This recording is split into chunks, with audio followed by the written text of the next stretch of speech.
انبیاء و اوصیاء ترستے ہیں، جس فرش عزا کی عبادت کے لیے ملائکہ اللہ سے اذن مانگتے ہیں کہ یہ ساری عبادتیں ایک طرف، اور اگر ملائکہ سوال کرتے ہیں اللہ سے اور حاجت رکھتے ہیں کہ اللہ انہیں اذن دے کہ وہ اس فرش عزا پر آ کے بیٹھیں، اور اب وہ لوگ جو فرش عزا پر بیٹھے ہوئے ہیں ان کے لیے مقام فخر یہ ہے کہ یہ وہی فرش عزا ہے کہیں نہ کہیں جہاں سید سجاد بیٹھے ہوئے، یہ وہ فرش عزا ہے کہ سیدانیوں کے درمیان، بیویوں کے درمیان کوئی شام سے آئی ہوئی بیوی بیٹھی ہوئی ہوئی۔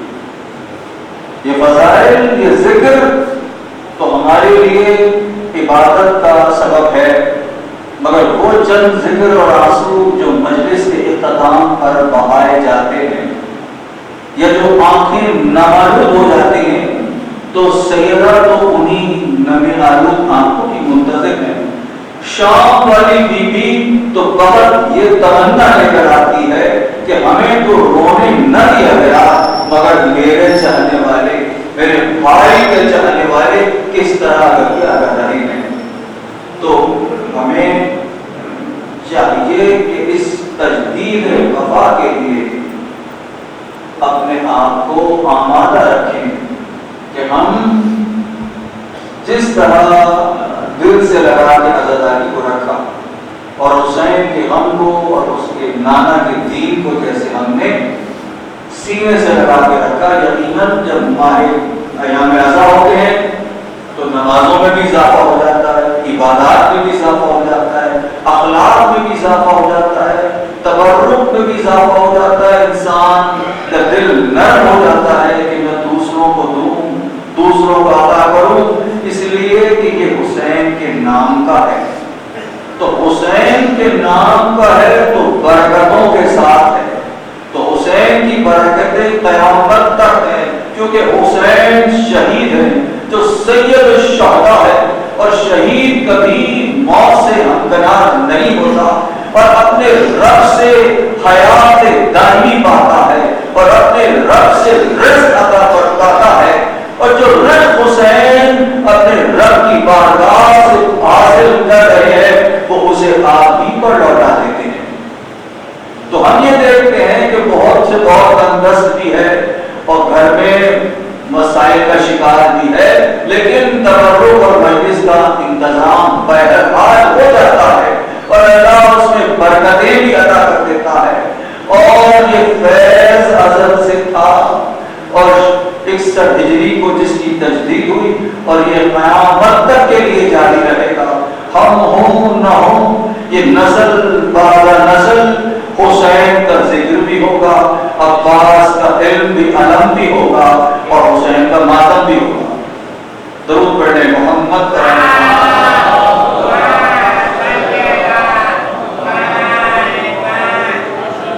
قرآن حکیم و قرآن المجید ہمارے لیے سرچشمہ ہدایت ہے، سرنامہ ہدایت ہے، اور اللہ نے کہا قد جاءکم من اللہ نور و کتاب مبین، ہم نے آپ کی جانب ایک نور کو بھیجا اور ایک کتاب کو بھیجا۔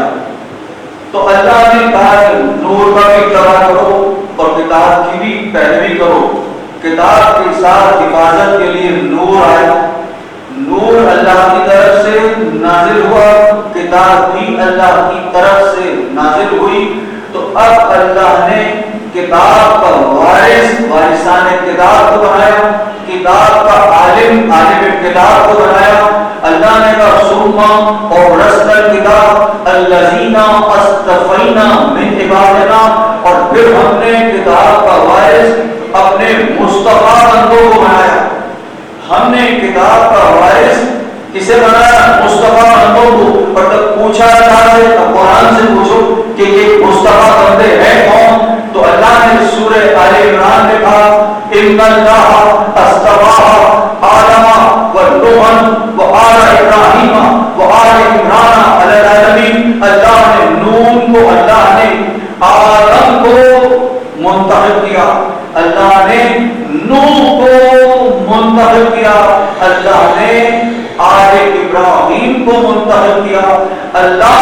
آل عمران کو مصطفیٰ کیا. تو قرآن یعنی جب اگر مصطفیٰ بندے ہوں گے تو وہ آدم ہوں گے، لیکن اولاد آدم کا ذکر نہیں ہے. نوح ہے، اولاد نوح کا ذکر نہیں ہے. مگر جب ابراہیم کی منزل آتی ہے تو اللہ آل ابراہیم کا ذکر کرتا ہے، اور جب اور آل کی منزل بڑھتی ہے تو اللہ آل عمران کا ذکر کرتا ہے. اور فخر کرتا ہے یہی ہے جو وارثان کتاب ہے. ثم اورثنا الکتاب الذین اصطفینا من عبادنا، ہم نے اپنے بندوں میں سے، عبادت گزار بندوں میں سے ان کو منتخب کر دیا، اسے منتخب کر کے انہیں مصطفیٰ ہم نے بلند کر دیا. اب کتاب بھی بلند ہے اور وارثان کتاب بھی بلند ہے، اور اب کتاب ہے جس کا علم ہے، اور ایک اللہ کی طرف سے عالمین میں علم والے دیے گئے ہیں. وہ علم والے دیے گئے ہیں کہ جو علم کی منزل پر ہے، جو اوت علم کی منزل پر ہے، جو وہ ہے جو علم سے بنے ہوئے ہیں، جو علم کے پیکر ہے، علم جن میں سمویا ہوا ہے. تو جو علم کی منزل پہ اللہ نے کہا وَلَقَدْ أَخْتَرْنَاهُمْ عَلَىٰ عِلْمٍ عَلَىٰ الْعَالَمِينَ، ہم نے عالمین میں جو انبیاء کو بنایا، جنہیں منتخب کیا، انہیں ہم نے علم کی وجہ سے کیا. تو یہ معلوم ہوا کہ بلندی ہے اور اعلیٰ ہونا ہے، مصطفیٰ ہونا ہے تو علم کی منزل چاہیے، علیم ہونا چاہیے. علیم سے لینے والا کوئی ایسا علم ہو جو علیم سے علم لے کر ہمارے درمیان فٹ کرے. تو اب کتاب اللہ کی کتاب ہے، اور اللہ کی کتاب کو سمجھنے کے لیے اس کی بہت ساری چیزیں ایسی ہیں جو انسان کی سمجھ سے باہر ہے. اس کی کچھ آیتیں محکم ہیں جو آپ کی سمجھ میں آتی ہیں، اس کی کچھ آیتیں متشابہ ہیں جو آپ سمجھ نہیں سکتے. کچھ وہ صفات ہیں اللہ نے الف لام میم، اب انسان خاموش ہو گیا. یاسین، انسان خاموش ہے. نون والقلم وما یسطرون، طه. تو اب ایسے کاف یا عین صاد، تو آؤں میں تفسیر کرو، آؤں میں گفتگو کرو. تو اب گفتگو کرنے کے لیے صاحبان علم چاہیے، اور اللہ نے اپنے تمام علوم کو اس کتاب شامل قرآن میں جمع کر دیا، اور قرآن کا دل سورہ یاسین کو قرار دیا. قرآن کا دل سورہ یاسین ہے، اور قرآن کا دیباچہ پریفیس سورہ رحمت ہے جو اس وقت موضوع گفتگو نہیں ہے. اور سورہ یاسین جو ہے وہ قلب قرآن ہے، اور قلب قرآن میں جب جو قلب ہے سورہ یاسین اس میں ایک دھڑکن ہے، اور اس دھڑکن کی جو دھڑکن ہے اس دھڑکن کا نام ہے وَكُلَّ شَيْءٍ أَحْصَيْنَاهُ فِي إِمَامٍ مُبِينٍ. صلوات پڑھیں محمد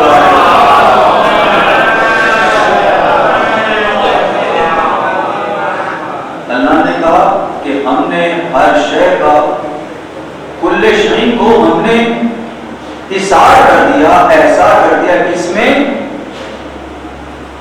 امام مبین میں. اِنَّا نَحْنُ نُحْيِي الْمَوْتَىٰ وَنَكْتُبُ مَا كَتَبُوا وَآثَارَهُمْ وَكُلَّ شَيْءٍ أَحْصَيْنَاهُ فِي إِمَامٍ مُبِينٍ. اللہ نے کہا ہم نے ہر شے کو امام مبین میں رکھ دیا. تھوڑی دیر تک گفتگو آسان اور ذکر سے مسلسل ہو جائے گی، عنوان پر آ جائے گی. اللہ نے کیا کہا؟ اللہ یہ کہتا ہے ان اللہ علی کل شیء قدیر. ان اللہ کل شیء قدیر، اللہ کل شیء کا قدیر ہے.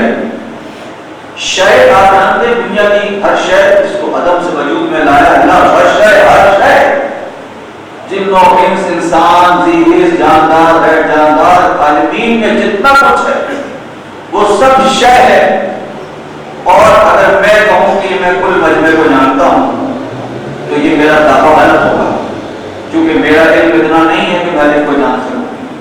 لیکن جب اللہ یہ کہے کہ کل، تو پھر اس سے بڑا تو کوئی کل نہیں. تو جب اللہ کہے کل شیء، تمام ہر شے، تو پھر وہ ساری شے اللہ کے اقتدار میں. اللہ نے کہا ان اللہ علی کل شیء قدیر. کل شے کا اقتدار کس کے پاس ہے؟ اللہ کے پاس ہے. بے شک کل شے کا اختیار اقتدار اللہ کے پاس ہے. اور پھر اللہ نے کہا سورہ یاسین کی دھڑکن میں وہ کل شیء احصیناہ فی امام مبین. ہم نے اس کل شے کو امام مبین کے حساب میں لے لیا. کیوں حساب میں لے لیا؟ اس لیے کہ میرے مولانا نے فرمایا چھٹے امام نے نحن ارادۃ اللہ، ہم اللہ کا ارادہ ہے، ہم اللہ کی مشیت ہیں. تو جو اللہ ارادہ کرتا ہے تو وہ ارادہ امام کے قلب میں آتا ہے اور امام کے قلب سے مشیت الہی بن کر لسان امامت پر جاری ہوتا ہے اور لسان امامت سے امت کے سپرد ہوتا ہے، امت کے حوالے ہوتا ہے. تو کل شیء احصیناہ فی امام مبین. اللہ نے کہا ہم نے ہر شے کو کا احسان حصار کر دیا، اسے گھیرے میں لے لیا. کس کے؟ امام مبین کے. اب تفسیر کرنے والے یہ کرتے ہیں کہ ہر شے کا علم دے دیا امام کو. نہیں، ایسا نہیں ہے.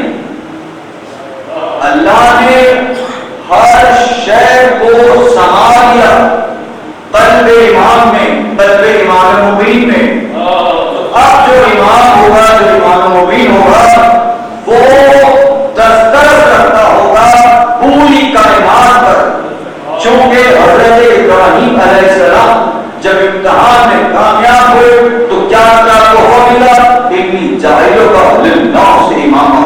ہم تمہیں انسانوں کا امام بنا رہے ہیں، مگر صرف اماموں کا انسان، صرف اماموں کا انسان بنا رہے ہیں، وہ بھی ایک آدم کا. اور صرف اس تک ان کی امامت ختم ہے. اور اس امامت کے ہی وجہ سے انہوں نے حج کے لیے آواز کی. اور جہاں جہاں آواز حج کی گئی ابراہیم علیہ السلام کی، اور جس نے لبیک کہا وہ سب آج حج کو جاتے ہیں. لیکن یہ آواز جو تھی وہ صرف انسانوں تک گئی تھی. چونکہ انی جاعلک للناس اماما ہے، امام انسان کے ہیں، تو آواز جو دی بلند کی تو صرف انسانوں تک گئی. تو مگر جو اگر العالمین کا امام ہو اس کی آواز کہاں تک جائے گی؟ اس کی آواز کیسے بلند ہوگی؟ تو ایک آواز بلند ہوئی سرزمین کربلا پر، حل من ناصری منصرنا.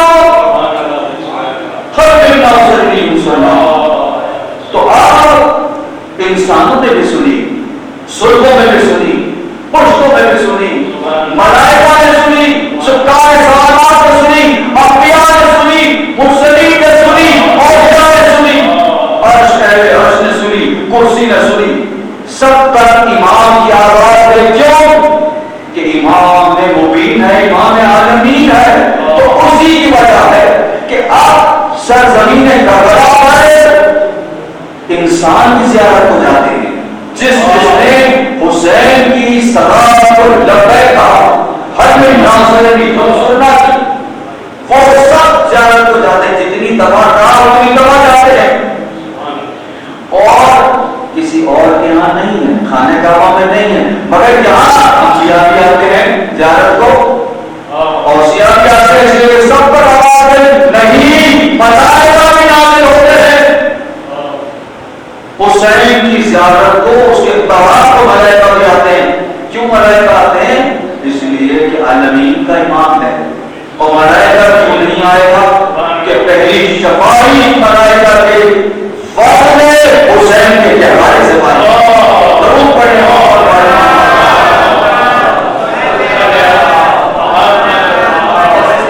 میں نے آپ سے امام مبین کا تعارف کرا دیا. امام مبین کیا ہوتا ہے. اور اب جب حضرت سلیمان علیہ السلام کی سواری آپ سن چکے وہ سب سیرت، وادی نمر میں گھسی، داخل ہوئے جناب سلیمان علیہ السلام. تو نیچے فوج تھی، اوپر سلیمان علیہ السلام تھے، سفر کر رہے تھے. اور نیچے فوجیں تھی. مرتبہ جیسے ہی وادی نمر میں داخل ہوئے تو چیوٹی کے سردار نے خطاب کیا اور خطاب کرے گا جلدی جلدی اپنے بلوں میں گھروں میں جاؤ، کہیں ایسا نہ ہو کہ جو دوستان نبوت ہیں، جو نبی کے ماننے والے لشکر ساتھ میں چل رہا ہے، کہیں ایسا نہ ہو تمہیں قوم روم دے، جلدی جلدی اپنے بلوں میں چلے جاؤ۔ میں واقعہ بتانا نہیں ہے، میں نے صرف امام مومن کی تعریف دینی ہے، اور یہیں سے میں اپنے 11 امام سے مسلسل ہو جاؤں گا۔ دو پڑھے محمد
اس کی رہبری رہنمائی امام مبین کرتا ہے۔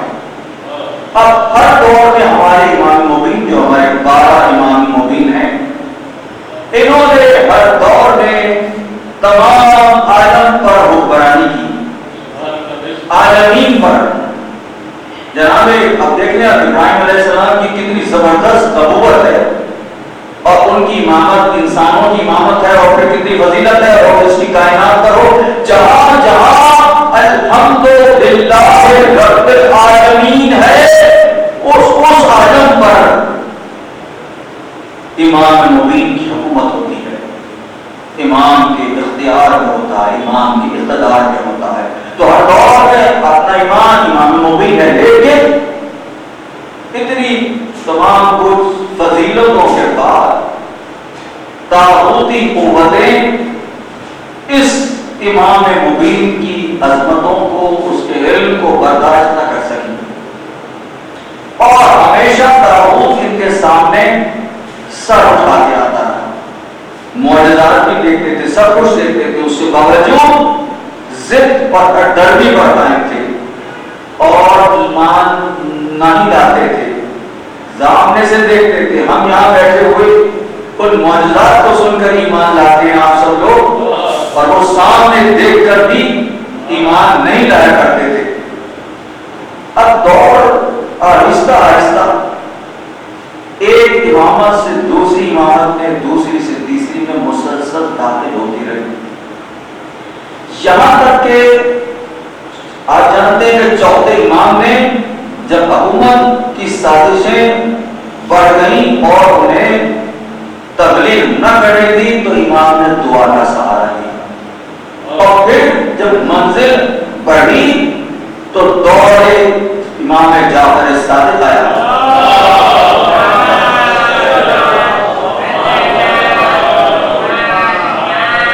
اور یہیں سے درس و تدریس شروع ہوئی، یہیں سے مولانا نے یونیورسٹیز قائم کی، مدرسے قائم کیے، اور یہ دور پھر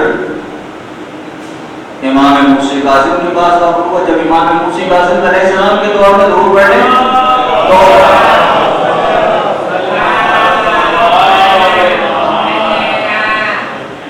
تو اس مرحلے پر اب پھر فضا ناساز ہو گئی اور قید و بند کا آغاز ہو گیا۔ پھر علی بن موسی رضا کا دور اور مزید پھر اب جو دور اس کے بعد شروع ہوتا ہے، جو میرے 3 اماموں پر مشتمل ہے، یہ بہت ہی گھٹے ہوئے ماحول کا اس میں فضا اور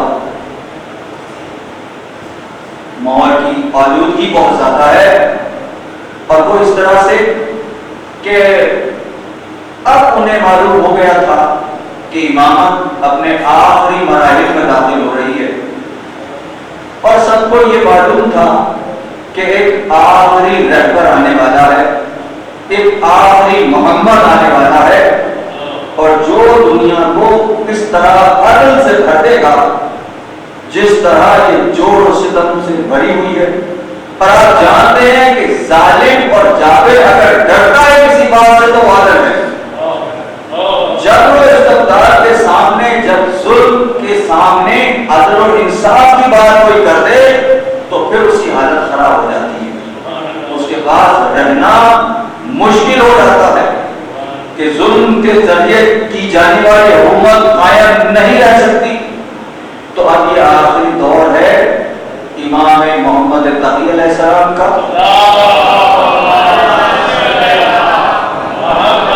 امام علی نقی علیہ السلام کا، اور امام حسن عسکری علیہ السلام۔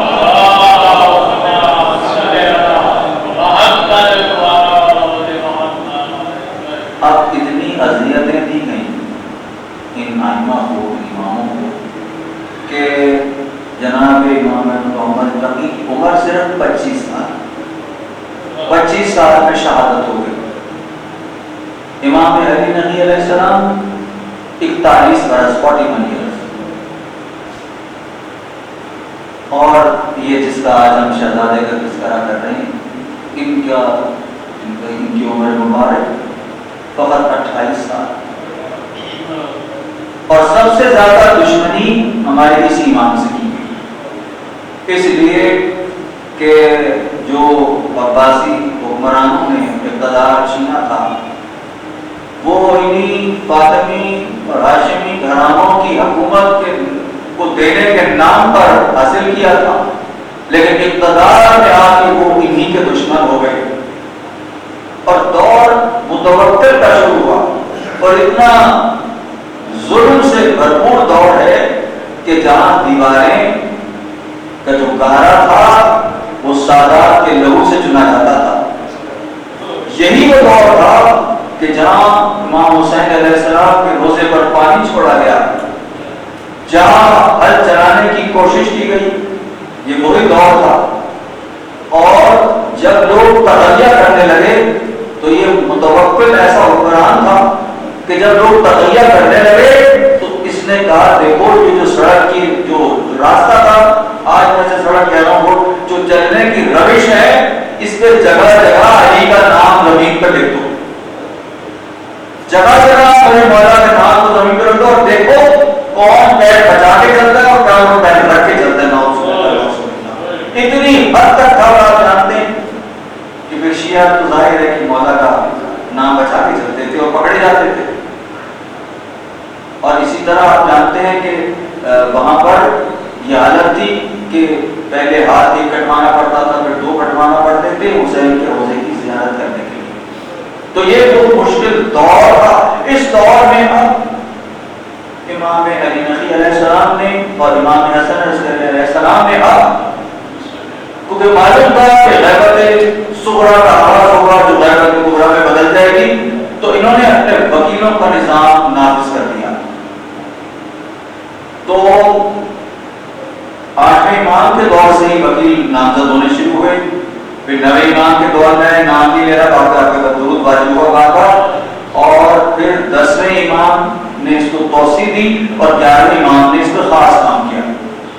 مختلف نمائندوں کو مختلف ملکوں میں لوگوں کو مقرر کر دیا جاتا تھا، اور مقرر کر کے ان کو معلوم ہوتا تھا کہ کس طرح سے خمس کہاں سے آئے گا، کہاں جائے گا، اور کس طرح سے پیغامات جاتے تھے، اور میرے مولا ہر شے پر، ہر علم پر، ہر پہلو پر دسترس رکھتے تھے، نگاہ رکھتے تھے اپنی، اور زیادہ تر 14 برس ان کے 28 برس میں سے قید و بند میں گزرے، کبھی ایک قید، کبھی دوسری قید، کبھی چھوڑ دیا جاتا تھا، کبھی گرفتار کر دیا جاتا تھا، لیکن چونکہ علی کے بیٹے تھے، علی المعقران وقرآن مولا علی کی منزل پر تھے، تو اپنے دین کی حفاظت کرتے جاتے تھے، دین کی حفاظت کرتے جاتے تھے، اور جہاں جہاں موقع ملتا تھا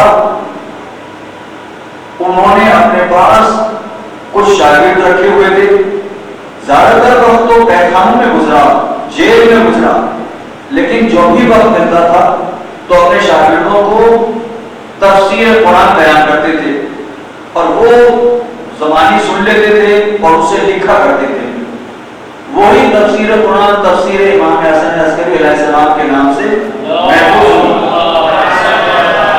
جسے امام کے نام سے موصول رکھا جاتا ہے، اور لیکن یہ امام کی خود تصدیق نہیں ہے، اس لیے اس میں غلطی کے امکان ہے کہ ان سے کوئی غلطی ہو گئی ہو روایت سننے میں یا اس کو نقل کرنے میں ان سے غلطی ہوئی ہو، تو اس کو پھر ہم احتیاط کے ساتھ ان روایات کو دیکھا جاتا ہے۔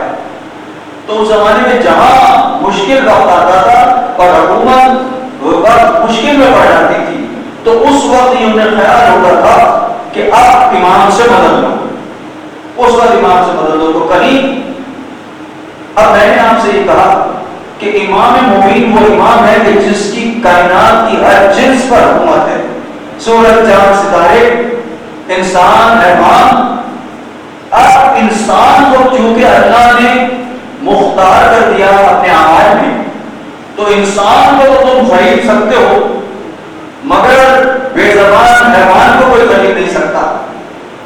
تو اب یہ ہوتا تھا کہ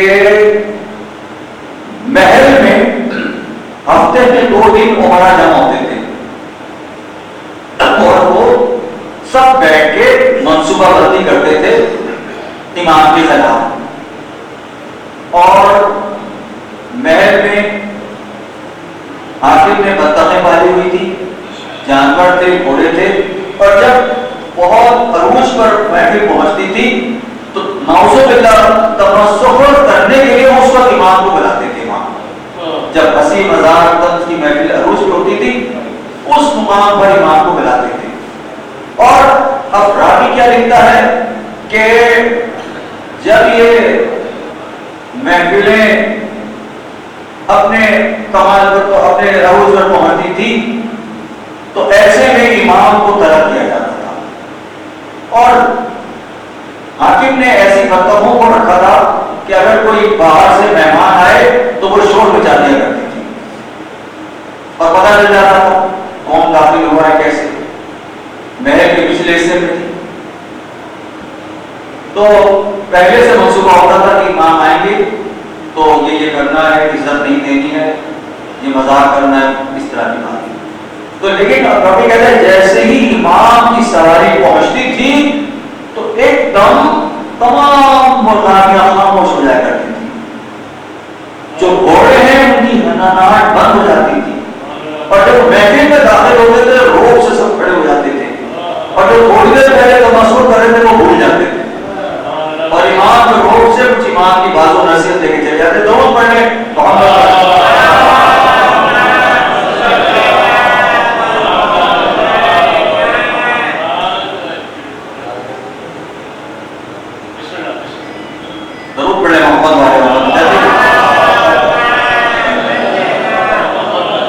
مثال دیتا چلوں اگر مجلس کو میں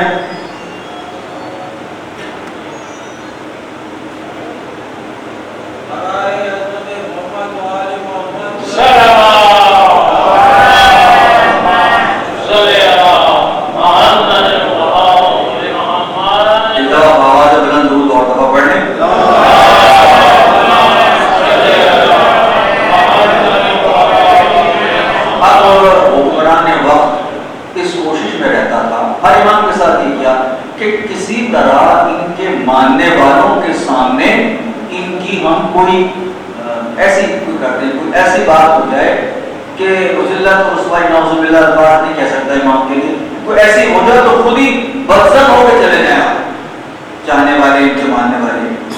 تو اس منزل پر مختلف سازشیں ہوتی رہتی تھی اور کل شیء آسان ہو فی امام مبین. یہ انسان تو خریدا جا سکتا ہے مگر غیر انسان کو کوئی خرید نہیں سکتا. انسان کے علاوہ جو خود مخلوق ہے وہ تابع ہے اور انسان کیونکہ اس کو عقیدے میں خود مختار کیا گیا ہے تو یہی خود سری اور بغاوت کرتا ہے. اگر اللہ کے نمائندوں سے کسی نے بغاوت کی ہے تو فقط یہ انسان ہے.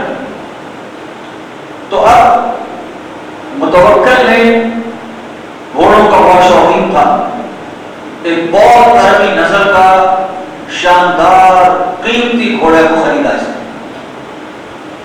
جب قیمتی گھوڑا خریدا خرچ کیا دربار میں نمائش ہوئی مگر جب وہ گھوڑا آیا تو وہ اتنا سرکش تھا کہ وہ کسی سے قابو میں نہیں آ رہا تھا, کسی کے کنٹرول میں نہیں آ رہا تھا.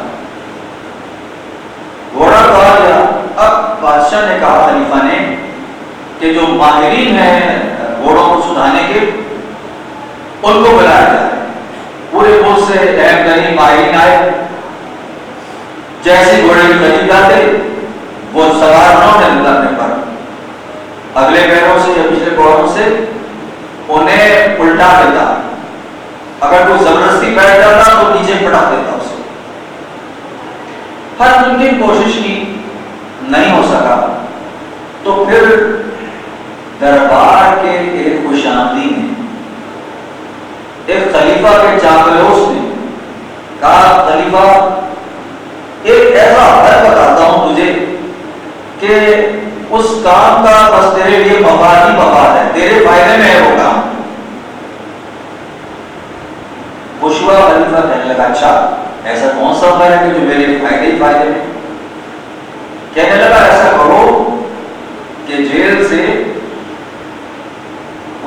زندان کہتے تھے، میں زندان کو جیل کہہ دیتا ہوں، کبھی کوئی بچے زندان کا لفظ نہ سمجھے، تو ان کو کہا جیل سے انہیں باہر لاؤ اور گھوڑے پہ سواری کراؤ۔ اگر تو سواری انہوں نے کر لی تو تیرا مقصد ہو جائے گا، تیرا گھوڑا ٹرین ہو جائے گا اور قابو میں آ جائے گا۔ جو تیرا مقصد ہے کہ وہ چاہتا ہے کہ گھوڑا قابو میں آ جائے، اور اگر اس نے سواری نہ دی تو اتنی دفعہ بٹھائیں گے، اتنی دفعہ بٹھائیں گے کہ تیری جان چھوٹ جائے گی۔ خلیفہ تو بہت خوش ہوا، کہا کہ کیا بہترین تدبیر بنائی۔ بس پیغام بھیج دیا گیا کہ فرزند رسول کو بلاؤ۔ فرزند رسول دربار میں داخل ہوئے۔ سوچنے کا مقام تھا، کہاں امام کا مشغولیات، کہاں امام کا درس و تعلیم، اور کہاں یہ سرکش گھوڑے اور ان کی سواری۔ لیکن کہا کہ مولا یہ مسئلہ ہے ہمارے لیے اور میرا اتنا پیسہ ضائع ہو گیا، ہم چاہتے ہیں کہ یہ گھوڑے کو سدھار دیا جائے، سرکش نہ رہے۔ امام نے کہا اچھا، ہاں ہم سواری کریں گے، ہم سواری کریں گے۔ ایک مرتبہ امام آہستہ آہستہ قدموں کے ساتھ گھوڑے کے قریب گئے۔ امام کے لبے پاؤں مبارک کی، قدوم مبارک کی چاپ پر سننا تھا کہ سر کو جھکا کے کھڑا ہو گیا۔ درود پڑھے بابا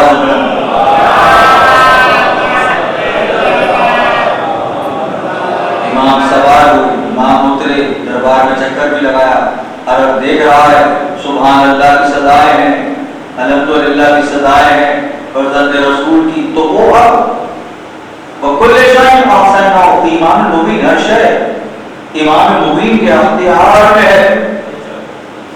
پھر جب دوسرے لوگ قریب آئے، پھر گھوڑے نے وہی حضرت کیا اور ہاتھ پٹک دیا، تو کہا چلے مولا ہم نے آپ کو تحفے میں عطا کیا، اب آپ 20 سواری کو لے جائیے۔ درود پڑھنے محمد پر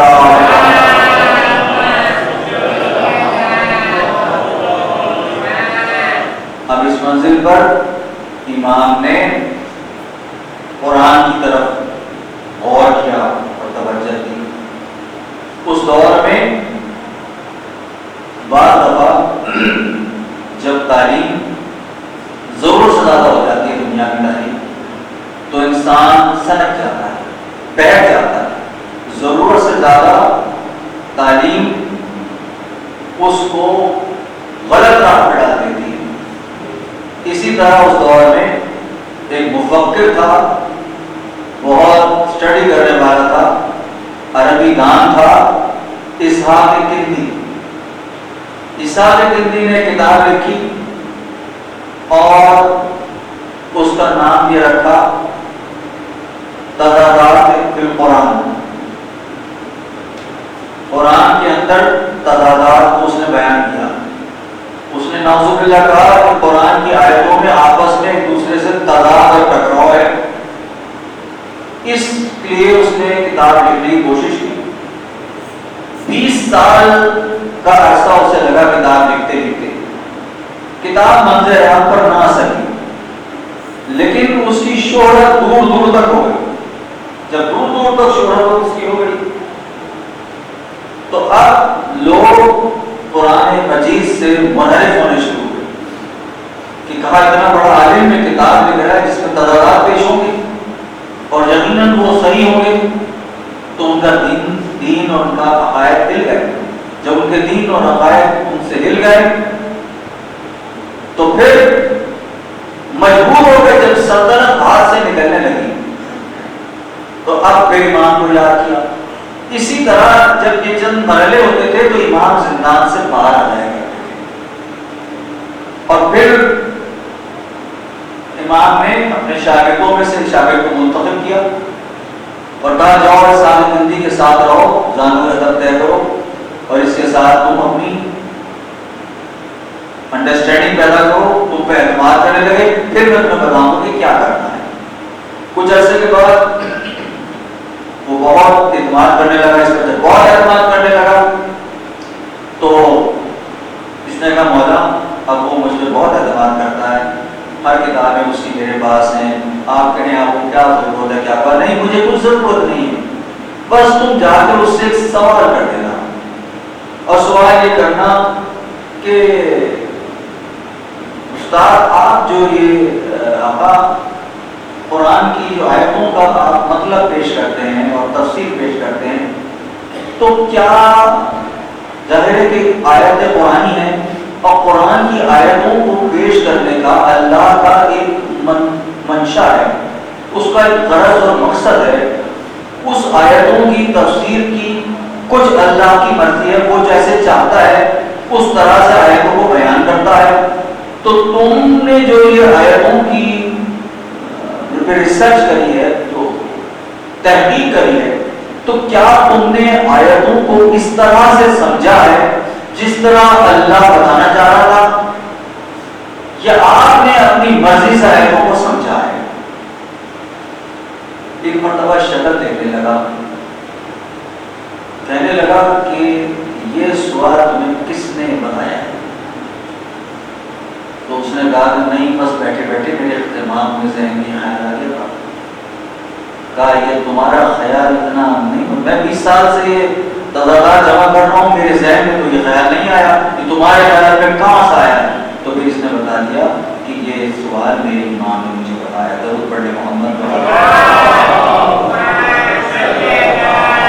کہنے لگا واقعی وہی وارث علم ہے، وہی سوال کر سکتے ہیں کہ میں نے سوچا ہی نہیں 20 سال سے کہ میں نے آیتوں کو اس طرح تو سمجھا ہی نہیں جس طرح اللہ بتانا چاہ رہا ہے، یہ کہہ کے اس نے کتاب سمیت کنویں میں چھلانگ لگا دی، اور کتاب تو پانی میں بہہ گئی اور بہرحال اس کو ساتھیوں نے بچا لیا۔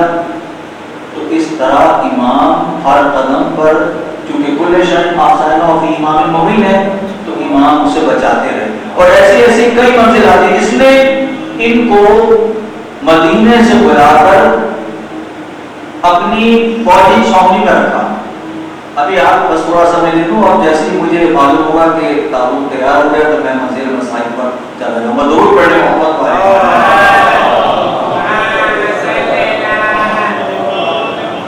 تو دیکھیں ان کے ساتھ کے نام لکھا ہے امام حسن عسکری علیہ السلام، عسکر، اور آج کے دور میں آپ سب لوگ عسکر سے وابستہ ہیں۔ عسکری یعنی ملٹری، عسکر کے لفظ ملٹری ہے۔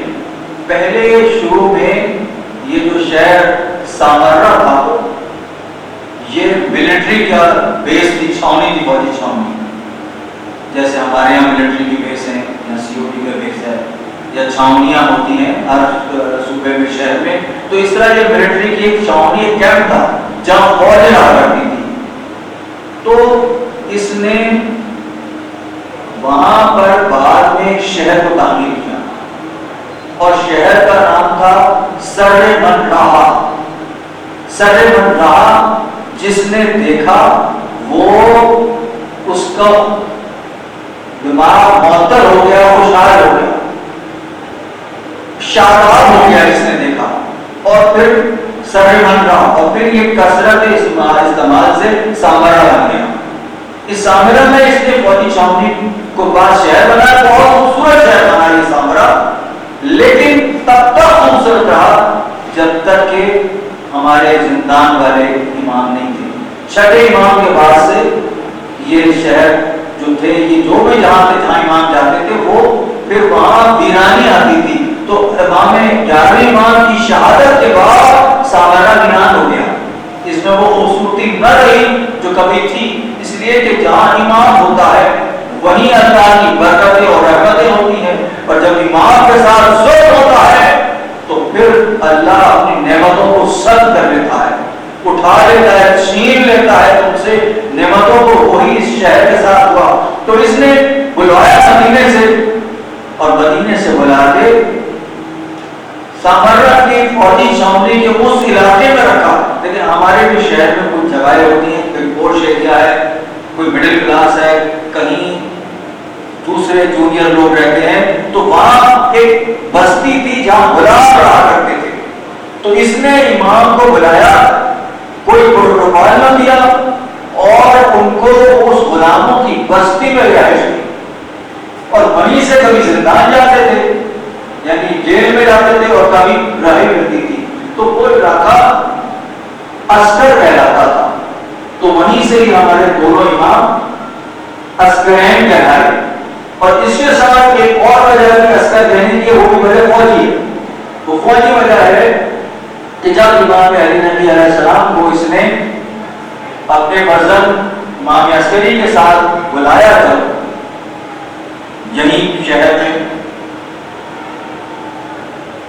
سامرا میں، تو اس نے یہ چاہا کہ میں اپنا فوجی جو میرا وہ امام کو معروف کروں، تو اس نے اپنی فوج کو کہا کہ فلانی پہاڑ کی دامن میں تم آنا کل، اور جو ہے وہ اپنے تھیلے میں ایک مٹھی مٹی لے کر آئے، اور سب نیزہ لے کر ہاتھ میں آئے، تلوار لے کر آئے، اور جب میں اشارہ کروں تو پھر تم یہ کہنا کہ حکم کرو ہمارے آقا کسے قتل کرنا ہے۔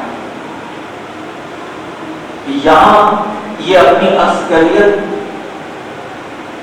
دکھانا چاہتا تھا، یعنی فوجی اسٹیبلشمنٹ دکھانا چاہتا تھا، پاور، ملٹری پاور۔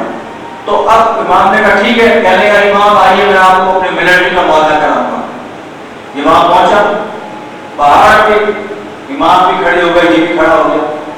اب فوجی آتے اور مٹھی بھرتے بھرتے ایک اونچا ٹیلا بن گیا، اور پہاڑ پر بھی کہنے دیکھیے یہ میری فوج کی شان و شوکت۔ اس کے بعد فوج سامنے آئی، ہر ایک کے ہاتھ میں نیزہ تھا، ہر ایک کے ہاتھ میں تلوار تھی، اور سب نے ایک بار پیروں کو زمین میں مارا، زمین ہل گئی، اور کہا کہ حکم کیجیے آقا کس کو قتل کرنا ہے۔ اب یہ سمجھا، اپنی ملٹری پاور کو دیکھ کے، اپنی فوجی قوت تک، اپنی عسکری طاقت دکھائی اس نے کہ میں یہ دکھاؤں کہ کس طرح میری فوج ہے اور امام معروف ہو جائے سے۔ تو امام نے کہا اچھا تو نے تو اپنی فوج دکھا دی، اگر میری فوج کا بھی معائنہ کر لے تو کل شاہین آسائن ہو کہ امام کو بھی۔ امام نے دفعہ آسمان کی طرف دیکھا، آسمان سے مسلح ملائکہ فرشتے لوگ رات کے کل ہاتھ میں لیے ہوئے پہاڑ سے لے کر آسمان پر پڑ گئے، فتح ملا کر ملائکہ فرشتے ہاتھوں میں جلتے ہوئے گرز۔ ایک مرتبہ امام نے کہا چل ذرا میرے عسکر کا مشاہدہ کر، میری ملٹری پاور دیکھ، میری فوج دیکھ۔ تو اب جب اس نے سر اٹھایا ہے تو سر اٹھائی جائے گا، بے ہوش ہو گیا پڑا، اور بعد میں اس کو پانی کے چیٹے دے کر اٹھانے پڑا۔ درود پڑھ لے محمد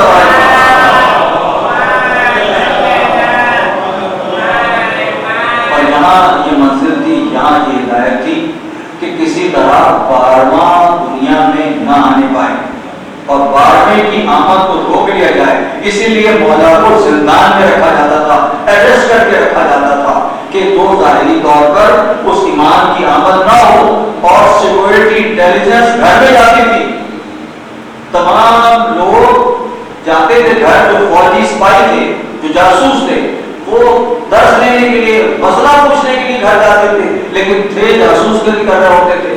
ان کے ساتھ عورتیں بھی ہوتی تھی، وہ گھر میں معائنہ کرتی تھی، بس کسی طرح 12ویں کی آمد نہ ہو۔ مگر جب ہونا ہوتا ہے جو عمل قدرت کو، تو وہ قدرت اپنے عمل کو ہر طرح سے ظہور پذیر کرتی ہے، اور وہ ظہور پذیر ہوتی ہے کہ اس نے چونکہ باطل میں بیٹھنا ہے اور حق نے آنا ہے، تو وہ کام جو وہ لوگ رہے تھے وہ ہو کے رہا۔ رسولوں کے حکم ودین الحق ليظهره على الدين كله ولو كره المشركون۔ وہ اللہ ہے جس نے اپنے نبی کو دین حق کے ساتھ بھیجا، اور تاکہ وہ تمام ادیان پہ غالب آ جائے، اور مشرک کو اس سے سکون نہیں ہے، کراہت ہے۔ تو پوچھیں اللہ سے، اللہ تم نے تو 1,24,000 رسول بھیج دیے، 11 امام بھیج دیے، ہم نے تو دین کو نافذ ہوتے نہیں دیکھا۔ تو کہا اللہ نے اچھا انتظار کرو،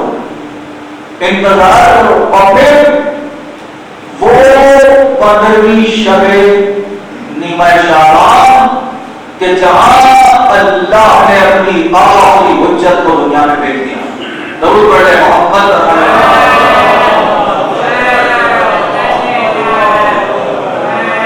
اور بس ان کی دنیا میں آمد کو راز میں رکھا گیا.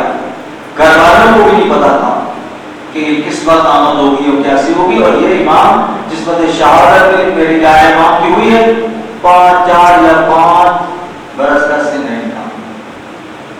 اور یہ جو امام حسین عسکری کا گھر ہے جہاں یہ سنگرا میں، اس کے گھر کے نیچے ایک سرداب ہے.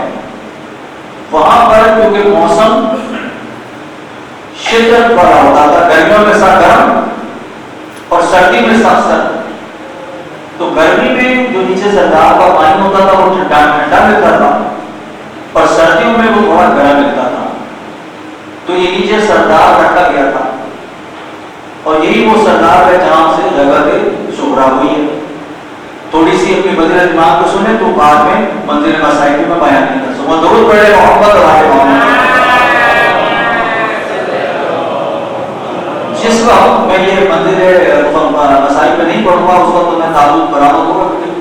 جس وقت نماز جنازہ قائم ہوئی ہے میرے 11ویں امام کی اور یہ غیب سے کھڑے ہوئے ہیں اور جعفر جو بھائی تھے امام حسن عسکری جو نماز پڑھانے کے لیے کھڑے ہوئے، تو ایک مرتبہ 5 سال کا بچہ آگے آیا، خوبصورت چہرہ ہو کر جانے کے بعد بھرا ہوا جسم چودھری کے نور کی طرح چمکتا ہوا. ایک مرتبہ آقا کے دامن کو دیکھا کہ چچا پیچھے ہٹ جائیے، امام کی نماز امام پڑھائے گا. جیسے ہی نماز پڑھ رہے تھے نا تو محبوب تھے سب لوگ امامت سے، کسی کو سب یعنی کہ ہپنوٹائز تھے، سب محبوب ہو کے رہ گئے تھے. سمجھ نہیں آ رہا تھا یہ کون بچہ کیسے نماز پڑھا رہا ہے. لیکن بعد میں جیسے ہی وہ نماز پڑھ کے امام غائب ہو گئے تو اب فوجی دستوں کو پیچھے روانہ کر دیا، جاؤ بچے کو ڈھونڈو، جاؤ بچے کو ڈھونڈو. اب فوجی دستہ اب پہنچا ہے امام حسن عسکری کے گھر. گھر پہنچے اوپر جائزہ لیا ہے، امام نظر نہیں آئے. نیچے سرداب پہ پہنچے. اب سرداب پہ پہنچ کے دیکھ رہے ہیں کہ سرداب کا پانی پھیل کے پورے کمرے میں بھر گیا. نیچے تہخانے جو کپڑا تھا اس میں پورے میں پانی بھر گیا. اور پانی کے بھرنے کے بعد ہم نے دیکھا کہ بیچ پانی کے اوپر ایک مسلح تیر رہا ہے. مسلح پانی میں بچھا ہوا ہے، اس میں وہ 5 سال کا فرزند سلاد پڑھ رہا ہے، نماز پڑھ رہا ہے، قائم کر رہا ہے. فوجیوں دستے میں ایک سپاہی نے سوچا وہاں تک پہنچوں. پہلا قدم لکھا ہے بڑا زمین، ایک دستہ زمین بوس پانی بوس، دوسرا دستہ، تیسرا دستہ، جتنے 2 سپاہی رہ گئے سارے سپاہی جو پانی میں بہ کر تباہ. اب جو یہ رسد لینے کے لیے واپس کیا، یہ میرے امام وہ کل شاہی آفزن ہو بھی امام مبین، یہ وہ امام ہے جو دنیا کو حق سے کر دے گا. یہ اس کی شان ہے کہ بچے کو دیکھ رہے ہیں مگر کچھ نہیں کر سکتے. فوج پانی میں ڈوبے، اب گئے خواب لینے کے لیے، دوسری رسد لینے کے لیے. جب واپس آئے تو کچھ نظر نہیں آ رہا تھا. غیبت صغرا ہو چکی تھی، میرے امام ہوش ہو چکا تھا. یہ ہے امام کی منزل اور یہ ہے امام کی فضیلت. اور اللہ نے کیونکہ اس بات کو دنیا میں لانا تھا تو امام آئے. اور اب امام نے جو نظام تھا خمس کا اڑائے کیا. اس زمانے میں بھی قوم بہت بڑا چاہنے والوں کا مرکز تھا. امام رضا کے بعد قوم اور بشر بہت بلندیوں پر علم کے چلے گئے اور علم کی بلندیوں پر جانے کے بعد یہاں بہت چاہنے والے شیعہ بس گئے اور ایمان لے آئے. اور جو بھی امام رضا کے بعد امام ہوا اسے یمن و رضا کہتے تھے. ساتھ یمن و رضا، یمن و رضا 10ویں کو بھی 11ویں کو بھی یمن و رضا کے لقب سے وہ پکارتے ہیں. تو اب اس مرحلے پر قوم سے ایک مولا کا وکیل چلا ہے یہ 11ویں امام کے پاس، اور اس کے وہ خمس کی چیزیں لے کے وہاں سے گھر سے روانہ ہوا کہ مولا خدمت میں سلام رکھو کروں گا اور یہ تحفے دعائیں دوں گا اور مسئلے پوچھیں گے. وہاں سے ایک اور شیعہ جانے والا بھی ساتھ چلا جو معرفت کی منزل پہ نہیں تھا, کمزور عقیدے کا تھا, اور وہ سوچتا تھا کہ جیسے ہی مجھے یہ دیکھوں تو میں کہ آخر یہ خمس کیسے جاتا ہے, وہاں کیسے دیکھتے ہو, کیسے اس کے بارے میں مجھے بتاتے ہیں اور دیکھو کہ وہ کون ہے کہ جو وارث ہے دنیا پر ایمان رسول کا اور اس کے بعد اس کی نیابت ہے. تو یہ سفر کرتے ہوئے خدمت امام میں پہنچتے ہیں اور خدمت امام میں پہنچتے ہوئے امام جانتے ہیں کہ جو شیعہ آیا ہے, شیعہ کہنا بھی درست نہیں ہوگا جب دل میں وسوسہ رکھ رہا ہے, اور اس کا وکیل مولا کا بھی ساتھ آیا ہے. تو مولا کا وکیل ساتھ آیا ہے تو مولا کے وکیل نے سامنے پیش ہوئے اور جتنی بھی چیزیں وہاں سے لے کے چلے تھے قم شہر سے, تھیلیاں, کپڑے, جو بھی اجناس تھے, دینار اور درہم کو تھیلی لا کے وہاں کے سامنے رکھ دی. مولا نے کہا کہ دیکھو بھائی, آج تو یہ خمس جو تمام چیزیں آپ لائے ہیں یہ میرا شہزادہ آپ کا ہونے والا امام جو حجت خدا ہے وہ وصول کرے گا اور وہی نے دے گا. اب اس جو ساتھ میں وکیل کے ساتھ گیا اس کے ذہن میں یہ خیال ہوا کہ یہ 4 سال 5 سال کا بچہ کیا تمیز کر سکے گا نعوذ باللہ کہ تھیلیوں میں کیا ہے, کپڑوں میں کیا ہے, دینار کیا ہے, درہم کیا ہے. اب یہ وکیل پہنچا, اس نے امام کے سامنے چیزیں رکھی.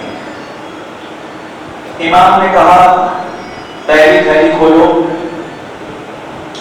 یہ ہمارے بنانے دوست نے بھیجے ہیں, اس میں اتنے درہم میں دینار ہیں, ہم نے اسے قبول کیا, یہ اسے واپس لے جا کے دے دو اور اس کو جا کے کہنا کہ اس کی چند گلی چھوڑ کے ایک بیوہ رہتی ہے, ہماری طرف سے یہ رقم اس کو دے دینا تاکہ اس کی گزر آباد ہو جائے. پھر دوسری تھیلی کو بھی بتایا بنا کہ اس میں کتنے درہم و دینار ہیں. حیرت زدہ رہ گئے جانے والا پہنچے والا, کہنے لگے اسے ہم قبول نہیں کرتے, اسے واپس لے. کہا بولا کیا ہوا؟ کہا اس نے اپنے قرابت داروں کا حق مارا ہے, اپنے محلے داروں کا حق مارا ہے, اور جو ان کا حق مارا کے رقم ہے اس سے اس نے خمس نکالا ہے. تو ہم غصب کیے ہوئے مال کا خمس قبول نہیں کیا کرتے, انہیں واپس دے دینا. ضرور پڑھے محمد بنانے والا. تو جو رقم خمس کے لیے نکالی جائے وہ بعض ذریعے سے بھی ہونی چاہیے اور حلال رزق کے ذریعے سے ہونی چاہیے, یا پھر کوئی دفینہ ہو غیب سے ملے وہ بات اور ہے. تو اب یہ ہوا, اس کے بعد پھر ایک اور تھیلی کھولی گئی اور تھیلی کے بعد اس نے کہا مولا اس میں اتنے دینار یا درہم ہے. تو مولا کہا نہیں اتنے ہیں. کہنے نہیں مولا میں گنتا ہوں, کہنا کہ مولا نہیں آپ نے جو کہا وہ کتنی کی ہے. مولا نے کہا پھر گن, اور جب گنتا ہے تو وہی نکلتا ہے جو مولا نے بتایا. اور پھر مولا نے کہا کہ اس کو ہم نے قبول کیا اور تم اس علاقے کی اس جگہ پہ چلے آنا, وہاں پر ایک شخص ضعیف رہتا ہے, اس کو ہماری طرف سے یہ خمس کی رقم دے دینا. تو اب اس کو یہ خیال ہوا کہ واقعی یہ تو امام ہے, اور امام کیسے تو سوال کیا امام سے کہ یا مولا یہ بتائیے کہ آپ کیسے ان سب چیزوں کا علم رکھتے ہیں اور ان کو جانتے ہیں. کہا تمہیں معلوم نہیں, میں تو وہ حق ہوں جس کو رسول نے کہا تھا کہ یہ دنیا میں آ کے حق سے بچائے گا اور باطل کو مٹا دے گا. تو کیا آپ میرے لیے یہ کائنات کا علم اور یہ شے کو حیثیت نہیں رکھتی؟ ضرور پڑھے محمد اور آئے گا.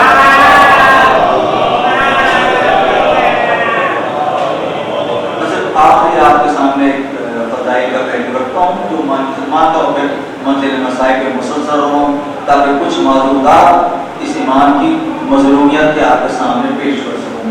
امام نے اس دوران کیا کیا؟ امام نے اس دوران جتنے بھی سوال آتے تھے مراسلوں میں ان کے جواب دیے.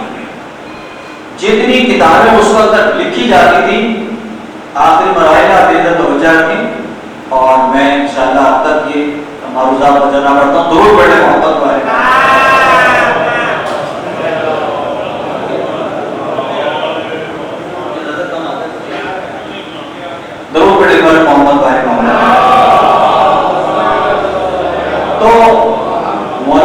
ساری بدر بن شادانی کتابیں بلائیں، انہیں پڑھا، اس کے اوپر نوٹس لکھے اور شیعوں کے حوالے کر دیے، تمام خطوط کے جواب دیے، وکلا کا سلسلہ جاری کیا۔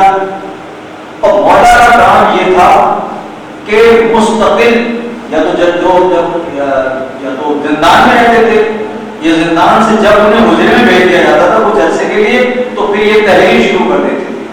اب درمان کہتا ہے کہ ایک دفعہ میں نے دیکھا کہ مولا قلم سے لکھ رہے ہیں، اب مولا تحریر لکھ رہے ہیں، اتنے میں وقت نماز مغرب ہو گیا، مولا نے قلم کو چھوڑ دیا اور نماز پڑھنے میں مشغول ہو گئے، لیکن وہ کہہ رہا ہے دیکھ رہا کہ قلم چل رہا تھا، مولا نماز پڑھے تو قلم چل رہا تھا، مولا نے پوری مغرب کی نماز ختم کی، اپنی دعاؤں کو پڑھا، واپس آئے تو قلم چل رہا تھا، مولا نے قلم کو روک کے دستخط کر دیے۔ درود پڑھے محمد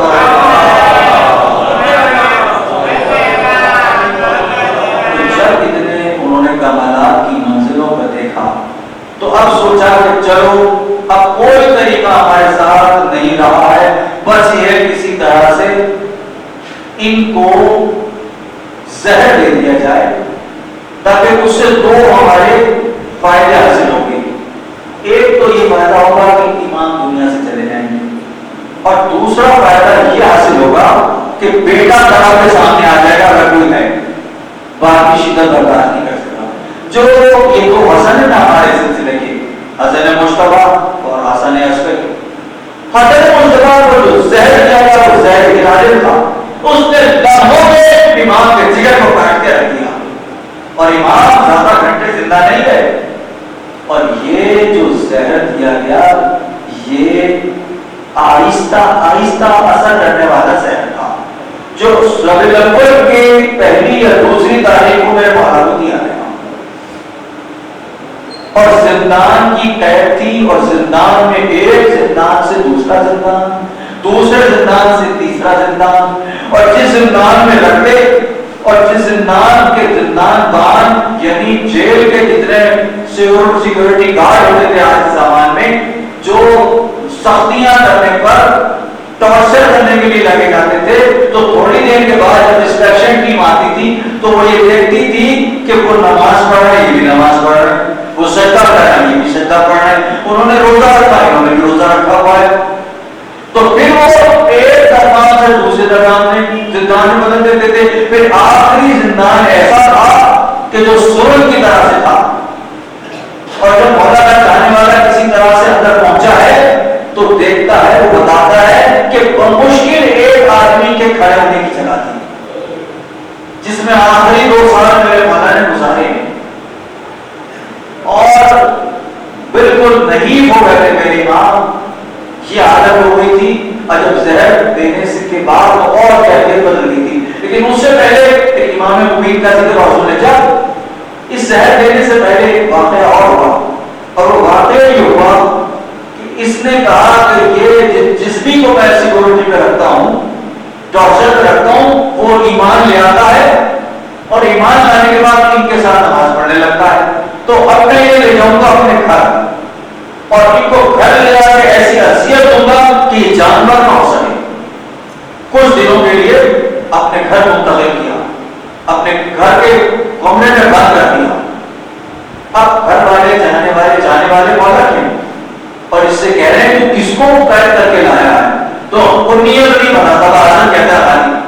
جب انہوں نے غور کیا، جب پتا چلا انہوں نے کہا تو بیوی نے کہا کہ کیا جہنم کو خرید کے لایا ہے تو عزت کرے صاحب تقریب کی، کہنے لگا کہ روز روز کی جھنجھٹ کو میں ختم کرتا ہوں، اور میں انہیں آج اس پنجرے پہ ڈال دیتا ہوں جہاں بھوکے شیر اور بھیڑیے بنتے،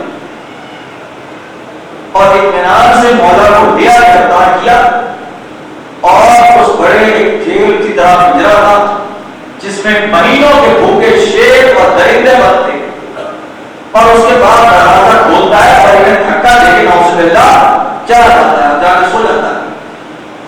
اب کئی پہر کے بعد جب اٹھ کے آتا ہے اور آ کے دیکھتا ہے کہ چلو دیکھو کوئی آواز تو آ نہیں رہی، شاید نعوذ باللہ مولا کا کام تمام ہے، تو دیکھتا کیا ہے کہ مصلی بچھا ہوا ہے، نماز پڑھ رہے ہیں، اور سارے درندے شیر قدم بوسی کر رہے ہیں، پیروں کا بوسا لے رہے ہیں، بوسا لیتے ہوتے ہیں، چھٹے ہوئے ہیں۔ اور اب جیسے ہی اس نے زندان باندھ کو اس کو جو جانوروں کو رکھتا تھا، جیسے ہی مولا کی خبر کے لیے بھیجا تو اندر جاتے ہی سارے درندے شراب کر گئے۔ پھر وہاں سے ایسی ٹائپ لایا ہے جس میں یہ سرنگ والی ٹائپ تھی کہ ابھی بھی یہ کہتا ہے کہ جب یہاں ابھی بھی لوگ زیارت کو جاتے ہیں جاتے ہیں تو کچھ فاصلے پہ جا کے دم گھومنے لگتا ہے، اس مقام تک نہیں پہنچ پاتے جہاں امام کو آخری مرتبہ رکھا گیا اور اب آخری منزل آ گئی۔ یہ جب ربیع الاول کی شب تھی تو ایک مرتبہ زہر دے دیا گیا روٹی کے ذریعے، روٹی کے ٹکڑے میں زہر دیا گیا۔ روزانہ ایک پیالہ پانی اور آدھا روٹی کا ٹکڑا آتا تھا، اور روٹی کا ٹکڑا اسی لیے آتا تھا کہ زندہ رہے اور ہم پہ ظلم کریں۔ وہ سرکاری آدمی آیا ہے اور اس نے روٹی کا نوالہ کے آگے رکھا ہے، مولا نے 2 نوالے اس کے نوش کی سخت روٹی کے پانی کے ساتھ، اور بیٹھ گئے ایک طرح کہنے لگے مولا، یعنی سرکاری آدمی ہوتا، آپ کی غذا بہت قلیل ہو گئی ہے، کیوں کچھ تو غذا کھایا ہے؟ کہنے لگے جا کے معتبر سے کہہ دینا اس کا کام ہو گیا ہے، یہ نوالے کافی ہیں اس کام کے لیے جو وہ انجام دینا چاہتا ہے۔ اس سے پہلے اس کے بعد جب انہوں نے حالت خراب ہوئی تو ایک روایت میں ہے، مختلف روایت ہے کہ انہیں حجرے میں منتقل کر دیا گیا، جس حجرے میں جس مکان میں ابھی ان کا روزہ مبارک ہے وہاں منتقل کر دیا گیا۔ تو مولا کی حالت ایسی ہو گئی کہ کھڑے ہو کے نماز نہیں پڑھ پا رہے تھے، زہر آہستہ آہستہ جسم میں سرایت کر رہا تھا۔ ایک مرتبہ بستر پہ لیٹے، آواز دی اپنے غلام کو، کہا دیکھو یہ میرا آخری رکا دو اور میرا آخری کام کرو۔ یہ رکا لے کر اس شہر کے اس محلے میں ایک گھر ہے جہاں میری نرجس خاتون اور جہاں میرا فرزند مقیم ہے، ان کو جا کے کہہ دینا یہ پتہ میں بتا رہا ہوں، اس مقام پر بچے بیٹے کو میرے لے کے چلی جائیں۔ بڑی اہم گفتگو کر رہا ہوں ان لوگوں سے جو حضرت عباس سے عقیدت رکھتے ہیں، میری بات غور سے سنیں۔ اب میں جانتا ہوں کہ کتنی عقیدت لوگ جناب عباس سے رکھتے ہیں۔ تو کہا اس پتے پہ چلے جانا، وہاں ایک سن رسیدہ شخص ملے گا، اس کے ساتھ قیام کرنا، وہ جہاں لے کے جانا چاہے گا چلے جانا میرے اس فرزند کو لے کے۔ اب غیبت صغرا ہونے والی ہے۔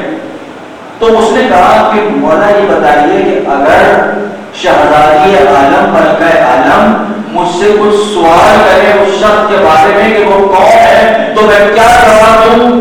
تو کہا اس سے کہنا ابو الفضل عباس کی نسل کا ایک پوتا ہے، جو یہ جس کا میں تمہیں پتہ بتا رہا ہوں نسل ام البنین پر اور نسل سیدہ میں واحدہ ہے۔ جہاں بھی نسل سیدہ کے وقت پڑے گا عباس کی نسل اس کی حفاظت کرے گی، اور اس پر عباس نے حسین کی حفاظت کی۔ اس پر صاحب عمر کی یہ بزرگ جو پوتا عباس کا ہے یہ حفاظت کرے گا، اور جب میرا بیٹے کا ظہور ہوگا تو آگے آگے چلنے والا شخص بھی کوئی اور نہیں عباس کا پوتا ہوگا۔ یہ کہہ کے اسے رخصت کیا اور آخری وقت آیا مولا کا، تڑپنے لگے، تڑپ تڑپ کے کہنے لگے اگر آ جاتے تو اچھا تھا، آ جاتے تو اچھا تھا۔ غلام کہتا ہے میں نے دیکھا کہ بند دروازہ تھا، کمرہ بند تھا، لیکن ایک چھوٹا شہزادہ غیب سے برآمد ہوا، مولا نے بوسہ دیا پیشانی کا، کہا آخری وقت ہے بیٹے مجھے پیاس محسوس ہو رہی ہے، کچھ پانی کا جام دے دو۔ آپ کی حجت نے، آپ کے ایمان زمانہ نے، ہمارے ایمان زمانہ نے قریب لے گئے مگر خون نکلا منہ سے اور وہ آگ میں گر گیا. مولا پیاسے رہ گئے تو اس کے پاس سینے سے لپٹایا ہے, اسرار امامت منتقل کیے ہیں. اس کے بعد خدا حافظ بیٹا, اللہ نے سپرد کیا, اب تم جاؤ یہاں سے, تھوڑی دیر کے بعد مختلف کے لوگ آنے والے ہیں, تم چلے جاؤ. بس مولا آخری حضرتوں سے حضرت کی نظر ڈالتے ہوئے باپ کے سراپے پہ نظر ڈالتے ہوا میرا مولا رخصت ہوا. اور جہاں جب تحریر و تقسیم کی گئی ہے اور ایک مرتبہ تابوت تیار ہوا, تابوت تیار کرنے سے پہلے معتبر علماء کو لے کر اور پریس رپورٹروں کو لے کر آیا اور اکام کہنا دیکھ لو کہیں تشدد کے نشان تو نہیں ہے. علماء نے کہا نہیں, ہم گواہی دیتے ہیں. کہا تحریر کرو, کوئی ضرور نہیں ہوا. علماء نے دستخط کی, کہا لکھو کہ زہر نہیں آیا. جتنے جو اس کے پیپر تھے, جو پریس کے لوگ تھے اس زمانے کے میڈیا کے, انہوں نے دستخط کیے کہ ہاں ہم گواہی دیتے ہیں کہ زہر دیا گیا اپنی طویل موت پر. اس کے بعد بڑی شان کے شان صابران تابوت خان حضرت عسکری برآمد ہوا اور شان کے ساتھ چہروں پہ جاتا تھا. اور اس وقت جہاں جہاں آگے آگے اڑا کے اور وہ مدبر جس نے قتل کیا تھا آگے آگے سر پیٹتا ہوا چلتا تھا. پیچھے علماء تھے, پھر جانے والے تھے, پھر حسن عسکری کا